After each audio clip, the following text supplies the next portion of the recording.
Hello friends, எல்லோரும் எப்படி இருக்கீங்க?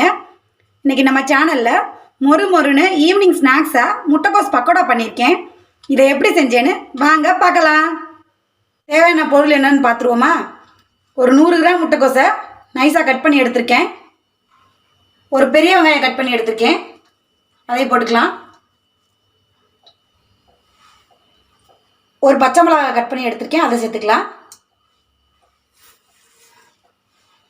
கொஞ்சம் கருவேப்பிலை கட் பண்ணி எடுத்துருக்கேன், அதையும் சேர்த்துருவோம். ஒரு கை கொத்தமல்லி கட் பண்ணி எடுத்துருக்கேன், அதையும் சேர்த்துக்கலாம். ஒரு 5-6 பூண்டும் ஒரு துண்டு இஞ்சியையும் தோலோடவே இடித்து எடுத்திருக்கேன். அதை இடித்து தான் சேர்க்கணும். இஞ்சி பூண்டு பேஸ்ட்டாக சேர்த்துறாதீங்க, இந்த மாதிரி இடித்து சேருங்க. தேவையான சால்ட் உப்பு சேர்த்துக்கலாம். பக்கோடாக்கு தேவையான சால்ட் உப்பை. 1 ஸ்பூன் தனி மிளகாத்தூள், 1/2 ஸ்பூன் கறி மசாலா தூள். இதை முதல்ல நம்ம கலந்து விட்டுருவோம்.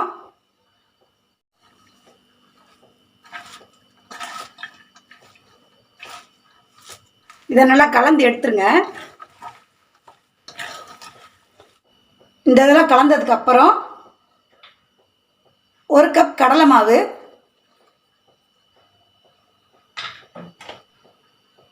2 ஸ்பூன் பச்சரிசி மாவு,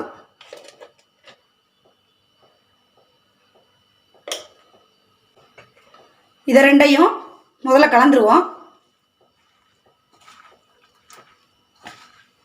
அந்த முட்டைக்கோஸ் வெங்காயத்தில் உள்ள ஈரப்பதத்திலே அப்படியே கலந்துருங்க.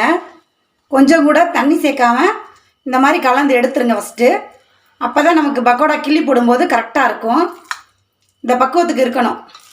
உங்களுக்கு கெட்டியாக இருக்கிற மாதிரி தெரிஞ்சிச்சு அப்படின்னா 1 ஸ்பூன் மட்டும் தண்ணி வேணால் சேர்த்துக்கோங்க. ஆனால் எனக்கு கரெக்டாக இருக்குது. அந்த முட்டைக்கோஸில் உள்ள ஈரப்பதத்துலேயும் வெங்காயத்தில் உள்ள ஈரப்பதமுமே போதும். இந்த மாதிரி கலந்து வச்சுக்குவோம். வாங்க எண்ணெய் காய வச்சு பக்கோடா போட்டு எடுத்துடலாம். எண்ணெய் சூடாக காஞ்சிட்ருக்கு ஒரு பக்கம். அந்த காஞ்ச எண்ணெயில் ஒரு கரண்டி எடுத்து இப்படி இந்த மாவில் ஊற்றி விட்டுருங்க. ஊற்றி விட்டுட்டு கொஞ்ச நேரம் கழித்து கலந்து விட்டுட்டு அப்படியே பக்கோடா போட்டு எடுத்துடலாம். எண்ணெய் காஞ்சிருச்சு. இப்போ நம்ம பக்கோடா போட்டு எடுத்துடலாம். இந்த மாதிரி சின்ன சின்னமாக பக்கோடா மாதிரி கிள்ளி போடுங்க.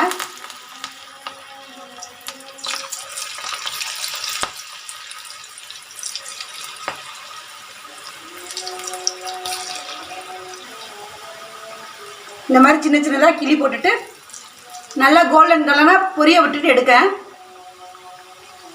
நல்லா திருப்பி விடுங்க. நல்லா எல்லா சைடும் பக்கோடா மொறுன்னு பொரியிற மாதிரி நல்லா கோல்டு கலராக வந்ததுக்கப்புறம் எடுத்துடலாம். நல்லா மொறுன்னு கோல்டு கலராக முட்டைக்கோஸ் பக்கோடா ரெடி ஆயிடுச்சு. இதே மாதிரி எல்லா பக்கோடாவும் போட்டு எடுத்துட்டு காட்டுறேன். மொறுன்னு ஈவினிங் ஸ்நாக்ஸ்க்கு முட்டைக்கோஸ் பக்கோடா நமக்கு ரெடி ஆயிடுச்சு. சுட சுட டீ அல்லது காஃபி போட்டுட்டு சாயங்காலம் ஈவினிங் ஸ்கூல் விட்டு வர குழந்தைங்களுக்கு இந்த மாதிரி நீங்கள் செஞ்சு கொடுத்து பாருங்கள். முட்டைக்கோஸ் பிடிக்காதுன்னு சொல்கிற குழந்தைங்க கூட விரும்பி சாப்பிடுவாங்க.